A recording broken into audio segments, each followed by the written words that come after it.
পশ্চিমবঙ্গবাসীর বিশ্বাস যেন না ভাঙে, মানে বিজেপিকে বিশ্বাস করে পশ্চিমবঙ্গের প্রত্যেকটা বাসিন্দা ক্ষমতায় এনেছেন, কিন্তু সেই পশ্চিমবঙ্গবাসীর বিশ্বাস যদি ভেঙে যায়, তেমনটাই আগে থেকে মন্তব্য করলেন এবং সতর্ক হওয়ার বার্তা দিলেন কেন্দ্রীয় স্বরাষ্ট্রমন্ত্রী অমিত শাহ।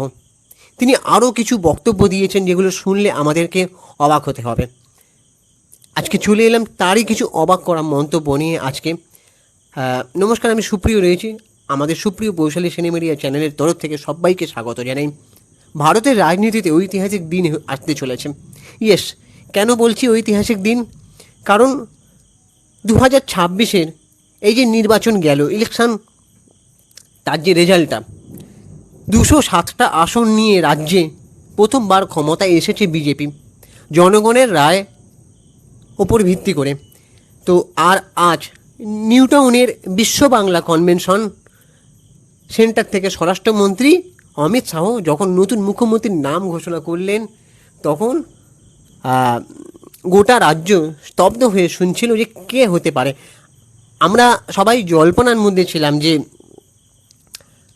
শ্রমিক ভট্টাচার্য হতে পারেন। অনেকে বলছিলেন যে শ্রমিক ভট্টাচার্য হলে ভালো হয়। তার মধ্যে শুভেন্দু অধিকারী, ওনার নামটা আসার চান্সটা খুব বেশি ছিল। সবাই এটাই ধরে নিয়েছিল যে শুভেন্দু অধিকারীও হবে, কিন্তু শ্রমিক ভট্টাচার্য মুখ্যমন্ত্রী হলে ভালো হতো, এটা অনেকেই লেখালেখি করছে।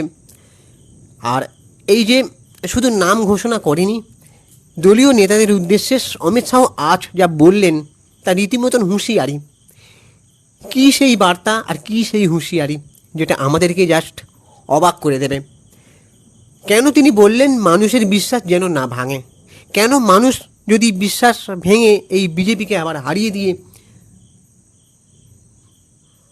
মানে বুঝতেই পারছো কি বলতে চাইছি, তেমনটাই তারা আশঙ্কায় পড়েছেন নাকি আগাম সতর্ক হওয়ার বার্তা? দেখো, আজ শুভেন্দু অধিকারী ভবানীপুর জয় নিয়ে অমিত শাহ বেশ উচ্ছ্বসিত হয়েছেন। সবটা জানাবো আজকে এই ভিডিওতে, শেষ পর্যন্ত দেখুন। আর আমাদের একটা ছোট্ট রিকোয়েস্ট, আমাদের চ্যানেলটাকে সাবস্ক্রাইব করে দাও, হাত জোর করে রিকোয়েস্ট করছি। পুরো ভিডিওটা স্কিপ না করে দেখো, আর ভিডিওটাকে একটা লাইক দাও। সমস্ত লেটেস্ট নিউজ পেতে এবং ইনফরমেটিভ ভিডিও পেতে, সিনেমা সংক্রান্ত আপডেট পেতে আমাদের চ্যানেলটাকে আজই সাবস্ক্রাইব করে পাশে থাকো বন্ধুরা। দেখো, আজ নিউ টাউনে বিজয়ী প্রার্থীদের সাথে বৈঠকে বসেছিলেন কেন্দ্রীয় স্বরাষ্ট্রমন্ত্রী অমিত শাহ। সেখান থেকেই তিনি স্পষ্ট করে দেন যে এই জয় শুধু ক্ষমতা দখলের নয়, বরং বাংলার মানুষের আবেগের জয়। অমিত শাহ বলেন, মমতাজির শাসনে যে ভয়ের আবহ তৈরি হয়েছিল, তার মধ্যেও মানুষ আমাদের উপর ভরসা রেখেছেন। কোটি কোটি মানুষকে তার জন্য ধন্যবাদ জানিয়েছেন তিনি। কিন্তু একই সঙ্গে তিনি নেতাদের মনে করিয়ে দিলেন, মানে বিজেপির সমস্ত নেতাদের, যে এক বিশাল কর্তব্যের কথা। কী সেই কর্তব্য? তিনি বললেন, বিশ্বাস যেন ভঙ্গ না হয়। জনতা যে আশা নিয়ে আপনাদেরকে ভোট দিয়েছে তার পূরণ করাই এখন আপনাদের একমাত্র ধর্ম। অর্থাৎ সরকার গঠনের আনন্দেই যেন নেতারা ভেসে না যান, বরং সাধারণ মানুষের জন্য কাজ শুরু করেন। এটাই ছিল শাহের কড়া নির্দেশ। তো ইয়েস বন্ধুরা, আজকে এই যে অমিত শাহ বলেন, উনি নাকি একটা ধর্ম নিয়ে, সনাতন ধর্ম নিয়ে বেশি কথা বলেন, কিন্তু আজকে যেটা শোনা যাচ্ছে যে বিশ্বাস যেন ভঙ্গ না হয়, জনতা যে আশা নিয়ে আপনাদের ভোট দিয়েছে তা পূরণ করাই হলো আপনাদের একমাত্র ধর্ম। মানে কাজকর্মটাকে ধর্ম বলে মনে করতে বলেছেন তিনি, সেই হুঁশিয়ারি দিয়েছেন। এখানেই তার একটা অন্যরকম পরিচয় পাওয়া গেল। এবারে আসি, নির্বাচন সবচেয়ে বড় চমক ছিল ভবানীপুর নিয়ে। মমতা বন্দ্যোপাধ্যায়কে তার নিজের খাস তালুকে হারিয়ে ইতিহাস গড়েছেন শুভেন্দু অধিকারী। অমিত শাহ আজ শুভেন্দুকে বিশেষ কুর্নিশ জানিয়ে বলেন যে আগে দিদি বলতেন শুভেন্দু নাকি নন্দীগ্রামে জিতেছে, কারণ ওটা শুভেন্দুর নিজের এলাকা।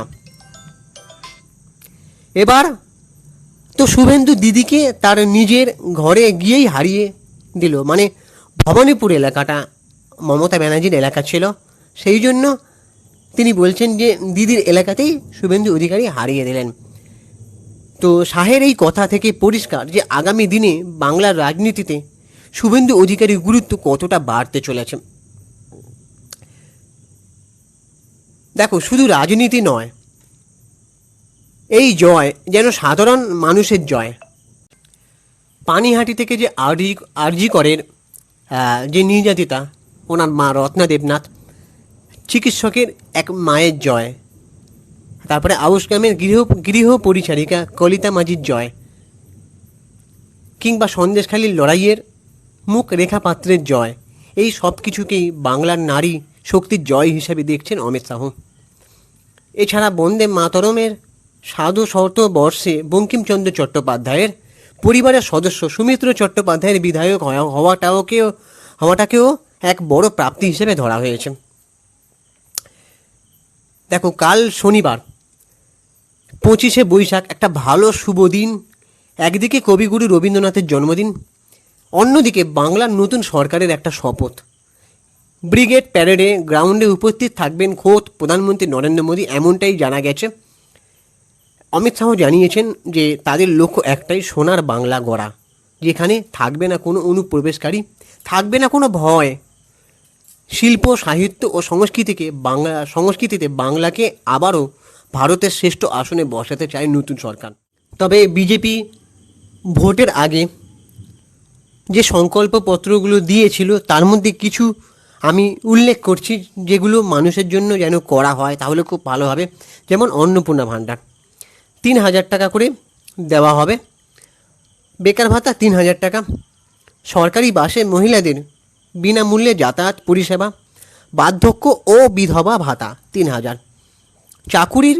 চাকরির পরীক্ষা দেওয়ার জন্য পরীক্ষার্থীদের এককালীন 15,000 টাকা, প্রধানমন্ত্রী আবাস যোজনায় প্রত্যেকের বাড়ি, গর্ভবতী মহিলাদের 21,000 টাকা আর্থিক সাহায্য, 200 ইউনিট কারেন্ট বিল ফ্রি, সারা ভারতের সমস্ত হাসপাতালে 5 লাখ টাকা দিয়ে আয়ুষ্মান ভারত শোচনী স্বাস্থ্য পরিষেবা, মানে আয়ুষ্মান কার্ডের মাধ্যমে 5 লাখ টাকার স্বাস্থ্য চিকিৎসা পরিষেবা, 100 দিনের পরিবর্তে 125 দিনের জব কার্ডের গ্যারান্টি।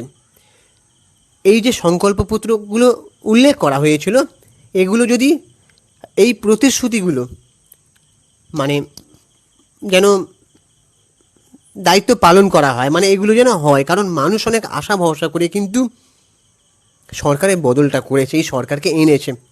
আর কোথাও গিয়ে শ্যামাপ্রসাদ মুখার্জির স্বপ্ন পূরণ হয়েছে। এই বাংলায় আপনাদের যে দলটা বিজেপি, মানে ভারতীয় জনতা পার্টি, এই দলটা কিন্তু শ্যামাপ্রসাদ মুখার্জির গড়ে তোলা। মানে শ্যামাপ্রসাদ মুখার্জি যে দলটা গড়েছিলেন তার নাম প্রথমে ছিল ভারতীয় জনসভা, পরে এটাকে পরিবর্তিত করে ভারতীয় জনতা পার্টি করা হয়, যেটার নেতৃত্ব বারবার পাল্টেছে। তারপরে আজকে শ্যামাপ্রসাদ মুখার্জির কোথাও গিয়ে স্বপ্ন পূরণ হয়েছে যে বাংলাতেও এই সরকারটা গঠন হয়েছে। এই ভারতীয় জনতা পার্টি, ভারতীয় জনসভা ছিল, এইটার একটা ইতিহাস নিয়ে আমি অন্য একটা ভিডিও বানাবো, তোমরা চ্যানেলটার সাথে থাকো। তবে এই প্রতিশ্রুতিগুলো যেন অবশ্যই পূরণ করা হয়, সাধারণ মানুষের মনের বিশ্বাসটা যেন ভাঙা না হয়, যেটা অমিত শাহ বলছেন যদি করা হয় তাহলে খুব ভালো হবে, তাহলে মানুষ খুব খুশি। বন্ধুরা দেখো, দীর্ঘ অপেক্ষার পর বাংলার রাজনীতিতে একটা পরিবর্তন এসেছে। অমিত শাহের এই কড়া বার্তা কি বিজেপি নেতারা পালন করতে পারবেন বলে মনে হয়? মানুষ যে বিশ্বাসটা রেখেছে তা কি বজায় থাকবে? আপনার কি মনে হয়? কমেন্ট করে অবশ্যই জানান। ভিডিওটি ভালো লাগলে লাইক করো, শেয়ার করো, আর বাংলার রাজনীতির সব রকম লেটেস্ট আপডেট, সমস্ত রকম ইনফরমেটিভ ভিডিও পেতে আমাদের চ্যানেলটাকে সাবস্ক্রাইব করে বেল আইকনটা প্রেস করে দাও। দেখা হচ্ছে পরের ভিডিওতে। জয় হিন্দ, বন্দে মাতরম। আর শুভেন্দু অধিকারী মুখ্যমন্ত্রী হিসেবে শপথ নিতে চলেছেন কালকে, যেটা এখনও পর্যন্ত শোনা গেছে, বিভিন্ন নিউজ মিডিয়ায় তোলপাড় হয়ে গেছে। এটা তোমাদের কেমন লাগছে? আর ওদিকে নাকি মুখ্যমন্ত্রী হিসেবে উত্তরবঙ্গে যোগ দিতে পারেন দিলীপ ঘোষ, অগ্নিমিত্রা পাল, স্বাস্থ্যমন্ত্রী হতে পারেন ইন্দ্রনীল খাঁ। তো তারপরে শিক্ষামন্ত্রী একজন নাকি খুব ভালো শিক্ষিত একটা লোককে নেওয়া হয়েছে, এমন একটা লেখালেখি ফেসবুকে হচ্ছে। তো তোমাদের কি অপিনিয়ন এটার ব্যাপারে তোমরা জানিও। আর শুভেন্দু অধিকারীকে ছাড়া অন্য কাউকে মুখ্যমন্ত্রী হলে কি ভালো হতো? তোমাদের কি মনে হচ্ছে? তোমাদের মতামতটা জানতে চাই, অবশ্যই জানাও। চ্যানেলটাকে সাবস্ক্রাইব করে পাশে থাকো। চলো টাটা, দেখা হচ্ছে পরে ভিডিওতে।